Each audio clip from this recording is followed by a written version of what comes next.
이번 시간에는 도커허브와 깃허브를 연동하는 방법에 대해서 말씀드리고자 합니다.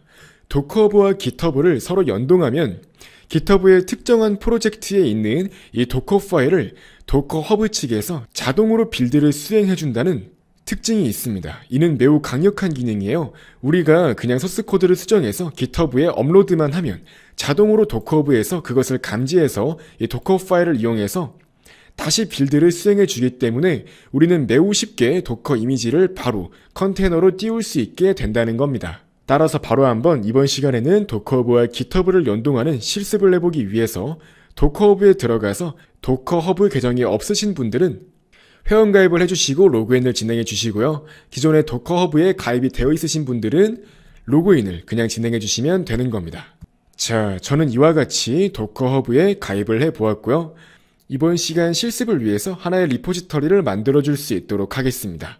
바로 이렇게 크리에이트 리포지터리 버튼을 눌러서 프라이빗 리포지터리로 하나의 리포지터리를 만들려고 하는데요.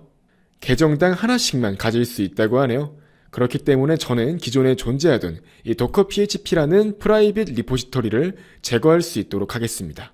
자, 전 이렇게 세팅스 탭에서 딜리트 리포지터리를 눌러서 해당 리포지터리를 지우고 이제 새롭게 하나의 리포지터리를 만들 수 있도록 하겠습니다. 자, 이렇게 프라이빗으로 만들어서 다른 사람이 쉽게 우리 소스 코드를 볼 수 없도록 설정하는 것이 기본이겠고요. 자, 바로 이렇게 도커 프랙티스라고 간단히 도커 프로젝트의 이름을 지어 보았고요. 그 다음 이제 빌드 세팅에서 즉 어떻게 자동으로 빌드가 수행될지 설정할 수 있는데요.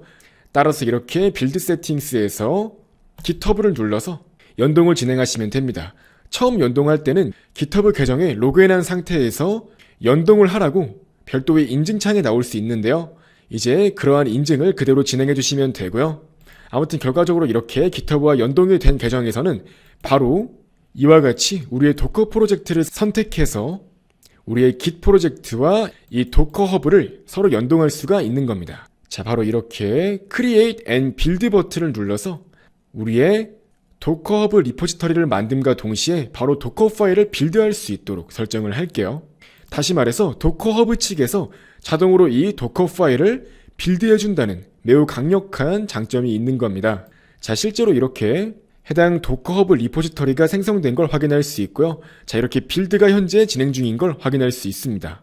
실제로 눌러보시면은 현재 빌드 준비 중인 상태인 걸 알 수 있고요.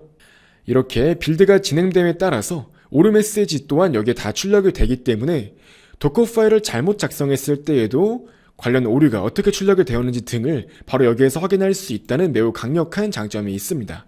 결과적으로 도커 허브는 정말 연습용으로 그리고 실제 배포용으로 강력한 기능을 지원하기 때문에 매우 편하게 이용할 수 있어요. 일반적으로 약 5분 정도 기다리시면 자동으로 도커 허브 측에서 도커 파일을 이용해서 실제로 도커 이미지까지 만들어 줍니다. 이렇게 도커 파일을 확인해 보시면 바로 이 도커 파일이 그대로 도커 허브 측에서 실행된다는 걸 확인할 수 있고요. 이제 리드미 파일 또한 조금 있다가 작성해 볼 수 있도록 할게요. 따라서 이제 빌드가 완료될 때까지 약 5분 정도 기다렸다가 다시 돌아오겠습니다. 자, 그래서 결과적으로 이렇게 약 10분가량 기다리니까 석세스라고 정상적으로 빌드가 완료된 걸 확인할 수 있고요. 이렇게 우리가 지난 시간까지 직접 도커 머신을 이용해서 빌드를 했을 때와 정확히 동일한 로그가 출력되는 걸 확인할 수 있고요. 매우 성공적으로 빌드가 이루어진 걸 확인할 수 있습니다. 자, 이제 이렇게 다시 우리 리포지터리로 가보시면은 이제 누구나 접속할 수 있는 이러한 경로로 우리의 도커 이미지가 만들어진 걸 확인할 수 있고요. 자, 이렇게 성공적으로 빌드가 잘 되었다고 메시지가 출력되는 걸 확인할 수 있습니다. 따라서 이제 우리의 서버에서 현재 구동 중인 모든 도커 이미지를 다 제거해도 상관없게 된 겁니다. 따라서 이제 한번 도커 이미지를 전부 제거할 수 있도록 해볼게요. 도커 이미지를 한꺼번에 삭제할 때는 이렇게 도커 이미지 모든 내용을 다 출력한 결과를 하나씩 삭제할 수 있도록 하면 되고요. 자, 그랬더니 오류가 출력되죠? 네, 맞습니다. 일반적으로 컨테이너부터 먼저 삭제를 해야 돼요. 따라서 이렇게 도커 컨테이너부터 전부 다 삭제할 수 있도록 하고 그 다음 이제 이어서 다시 이미지를 제거할 수 있도록 합니다. 자, 그래서 결과적으로 모든 이미지와 모든 컨테이너가 다 제거된 걸 확인할 수 있고요. 이제 이렇게 만들어진 우리의 도커 허브에 있는 우리 이미지를 이용해서 이제 바로 컨테이너를 띄울 수 있게 된 겁니다. 따라서 이제 우리가 해볼 거는 간단히 리드미 파일을 만드는 건데요. 자, add a readme 라고 버튼을 누르시게 되면은 우리 GitHub 프로젝트에 설명 등이 담길 수 있는 리드미 파일을 작성할 수 있는데요. 바로 한번 리드미 파일을 작성해 보도록 할게요. 도커 실전 연습 예제입니다. 라고 이렇게 제목을 넣어주고요. 일반적으로 이렇게 설치 방법을 인스톨레이션이라고 해서 소개하는데요. 소스 코드 등은 이렇게 프리 태그 안에 담길 수 있도록 하는 것이 일반적이에요. 이제 이렇게 홈으로 이동해서 우리의 git 프로젝트를 그대로 클론할 수 있도록 하고 그 다음에 해당 폴더로 들어갈 수 있도록 합니다. 그 다음 이제 실제로 어떻게 프로젝트를 실행할 수 있는지 또한 이렇게 run이라고 해서 명시해 주는 것이 일반적인데요. 자, 실제로 실행하는 방법은 먼저 도커 리포지터리에 로그인을 해야겠죠. 왜냐면은 도커 리포지터리가 프라이빗으로 만들어져 있으니까요. 그 다음 이제 이렇게 우리의 도커 리포지터리 경로를 그대로 복사해서 해당 이미지를 다운로드 하라고 이렇게 안내문을 작성해 줄게요. 그 다음에 해당 도커 이미지 같은 경우는 PHP 코드가 담겨 있죠. 그래서 이렇게 index.php 파일에 존재하는 위치는 바로 이 홈에 도커 프랙티스에 있는 특정한 폴더가 되도록 하면 될 것입니다. 따라서 이렇게 프로젝트라고 폴더명을 정할 수 있도록 하고요. 즉 프로젝트라는 폴더 안에 index.php 파일에 존재하도록 만든 다음에 이제 이것을 컨테이너 내에 PHP 소스 코드가 들어가는 경로랑 볼륨 마운팅을 시켜주는 겁니다. 따라서 바로 이런 식으로 도커 컨테이너를 이용해서 실제로 프로그램을 run, 즉 실행할 수 있도록 안내문을 작성해 주는 겁니다. 이제 바로 create readme.md라고 해서 이렇게 하나의 파일을 생성했다고 커밋해 주시면 되는 거고요. 자, 이렇게 커밋을 진행해 주시면은 바로 우리의 git 프로젝트에 이렇게 해당 리드미, 즉 안내문 내용이 전부 다 깔끔하게 잘 출력이 되고 있는 걸 확인할 수 있습니다. 또한 이렇게 아까 제가 말씀드렸듯이 git에 푸시를 하면 자동으로 도커 허브가 이 푸시한 내용을 감지해서 다시 도커 파일을 자동으로 재빌드해 준다는 특징이 있어요. 그렇기 때문에 이제 우리는 안심하고 개발만 하면 깔끔하게 배포의 과정은 매우 간단하게 이루어질 수 있게 된 겁니다. 또한 지금 제가 이렇게 우리의 git 프로젝트에 프로젝트 경로 안에 index.html 파일에 존재하도록 설정을 했죠. 그렇기 때문에 이제 우리 git 프로젝트의 구성을 약간 바꿔줄 겁니다. 자, 이렇게 우리 git 프로젝트로 이동할 수 있도록 하시고요. 이제 새롭게 프로젝트란 이름의 디렉토리를 만들어 주시고요. 이제 index.php를 이 프로젝트 내부 경로로 이동시킬 수 있도록 하겠습니다. 자, 그랬더니 이제 프로젝트 폴더 안으로 들어갔을 때 이 안에 index.php가 존재하는 걸 확인할 수 있고요. 이제 다시 git에 add를 해서 커밋을 진행할 수 있도록 할게요. 자, 이렇게 커밋 메시지를 넣어주시고 푸시까지 진행해주시면 문제가 없는 겁니다. 다만 이제 우리가 readme.md 파일을 수정을 했기 때문에 이렇게 소스코드 충돌이 발생했다고 메시지가 나올 거예요. 이럴 때는 풀 먼저 진행해주시면 되는 겁니다. 이렇게 풀을 진행해줌으로써 readme.md 파일을 불러올 수 있도록 하고요. 이러한 머지 관련 메시지가 나올 때는 그냥 바깥쪽으로 나오시면 되고요. 다시 이제 이 상태에서 푸시를 진행하시면 우리가 수정한 내역대로 성공적으로 소스코드가 반영이 됩니다. 자, 이렇게 푸시가 진행된 결과 다시 우리의 git 프로젝트를 새로 고침했을 때 이 프로젝트 폴더 안에 index.php 파일이 존재하는 걸 확인할 수 있고요. 결과적으로 이 index.php 파일이 나중에 우리가 도커 컨테이너를 이용해서 PHP 서버가 구동된 이후에 그 실제 PHP 소스 코드가 되는 겁니다. 마찬가지로 이렇게 git에 푸시를 해주었으니까 이렇게 도커 허브에서 이를 자동으로 감지해서 자동으로 이와 같이 빌드를 진행하는 걸 확인할 수 있습니다. 따라서 이제 약간의 시간만 기다려주시면 되는 거예요. 자, 빌드가 이루어지고 있네요. 사실 도커 허브의 빌드 속도가 매우 빠른 건 아닌데요. 일반적인 우리의 AWS EC2에서의 빌드 속도랑 비교했을 때 느린 편은 아니기 때문에 이 정도면 매우 만족스럽게 사용할 수 있습니다. 자, 빨리 빌드가 될 때까지 기다리면 될 것 같아요. 네, 아직 빌드가 안 됐어요. 빨리 되라. 자, 결과적으로 이렇게 빌드가 완료되었습니다. 자, 이제 이렇게 빌드가 된 내용을 확인해 보시면 이제 리드미 파일로 갔을 때 정상적으로 해당 도커 프로젝트를 어떻게 이용할 수 있는지에 대한 안내문 내용이 정상적으로 잘 출력되어 있는 걸 확인할 수 있습니다. 자, 물론 이러한 안내문은 우리가 직접 작성을 했지만요.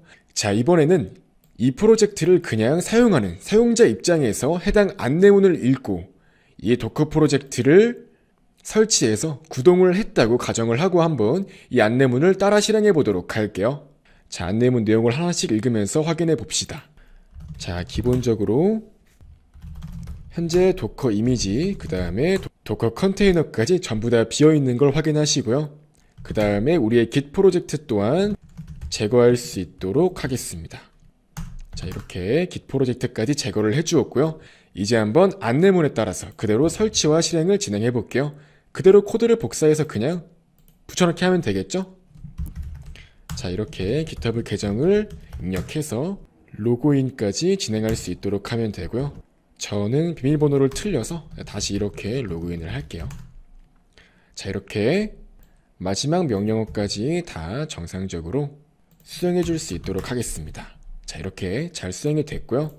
이제 이어서 아래쪽에 있는 명령어까지 수행을 해줄 거예요. 먼저 도커 로그인입니다. 자, 이렇게 도커 로그인을 해주셔야지 프라이빗 리포지터리에 있는 도커 프로젝트를 구동시킬 수 있으니까요. 자, 비밀번호가 또 틀렸다고 나오네요. 제가 자꾸 이런 실수를 하네요. 자, 아무튼 이렇게 도커 로그인까지 해주었고요. 이제 우리의 도커 프로젝트를 풀할 수 있도록 합니다. 즉 이미지를 이렇게 받아오겠다는 거고요. 자, 이제 마지막으로 해당 이미지를 실제로 컨테이너로 구동시킬 수 있게까지 한번 해보겠습니다. 자, 이렇게 실행 결과 정상적으로 웹서버가 구동된 걸 확인할 수 있고요. 이렇게 새로 고침을 했을 때도 정상적으로 MySQL과 연동된 내용이 출력되는 걸 확인할 수 있습니다. 자, 이상으로 이번 시간까지 해서 도커허브와 GitHub를 연동해보는 시간까지 가져보았습니다. 결과적으로 우리가 특정한 소스 코드를 작성해서 이렇게 GitHub에 푸시만 해주면 알아서 도커허브가 이를 감지해서 도커 이미지까지 자동으로 빌드해준다는 특징이 있는 거고요. 실제로 이런 식으로 구현을 마치게 되면 앞으로의 소스 코드 작성 및 배포 과정까지 매우 간결하게 간략화돼서 이루어진다는 장점이 있는 겁니다. 따라서 현재 지금까지의 시스템 구성을 간단히 설명드리자면, 자, 이렇게 AWS EC2 인스턴스가 있고요. 이제 이 안에 도커 컨테이너가 존재하는 거예요. 이제 도커 컨테이너 같은 경우는 도커 허브와 연동되어서 도커 허브에서 이렇게 풀을 받아서 이제 그 풀 받은 내용을 바탕으로 해서 이미지를 띄워주는 거고요. 이제 그래서 실제로 유저 입장에서는 해당 컨테이너에 있는 웹서버와 통신을 하게 되는 겁니다. 또한 이렇게 도커 허브 같은 경우는 실제로 우리 GitHub 프로젝트와 연동이 되어 있죠. 따라서 이제 우리는 소스 코드를 작성해서 이 GitHub에 업로드만 하면 자동으로 이 도커 허브가 이것을 감지해서 그것을 토대로 이미지를 만들어준다는 장점이 있는 겁니다. 그래서 실제로 이제 우리는 프로그램을 개발하는 입장에서 우리의 고유한 개발 환경에서 프로젝트를 작업한 뒤에 기세 푸시만 진행을 하면 깔끔하게 배포 과정까지 생략할 수가 있다는 거죠.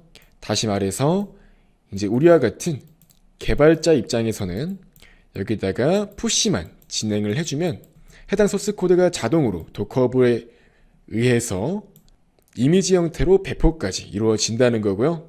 또한 이제 이 컨테이너 같은 경우는 우리의 AWS RDS 데이터베이스와 연동이 되어서 MySQL 버전을 이 사용자에게 출력해주고 있다는 것을 확인할 수 있죠. 사실 이와 같이 지금까지 별다른 내용을 많이 한 것 같지도 않지만 이렇게 막상 시스템 구성도로서 표현을 하고자 한다면 상당히 복잡해 보인다는 특징이 있어요. 원래 서버 개발은 이런 거예요. 되게 겉으로는 화려해 보이지 않지만 내부적으로는 이렇게 바쁘게 돌아가는 거. 그게 서버 개발의 묘미가 아닐까 생각을 합니다. 네. 잡담이었고요. 아무튼 이번 시간까지 해서 도커브와 깃허브를 연동해보는 시간을 가져보았습니다.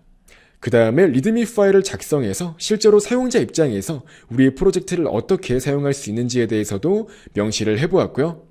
자, 다음 시간에는 젠킨스를 설치해서 배포 자동화를 위한 첫걸음, 그 방법에 대해서 소개하는 시간을 가져보고자 합니다. 즉 다음 시간엔 젠킨스를 설치해보고 이에 대한 개요에 대해서 설명드리고자 합니다.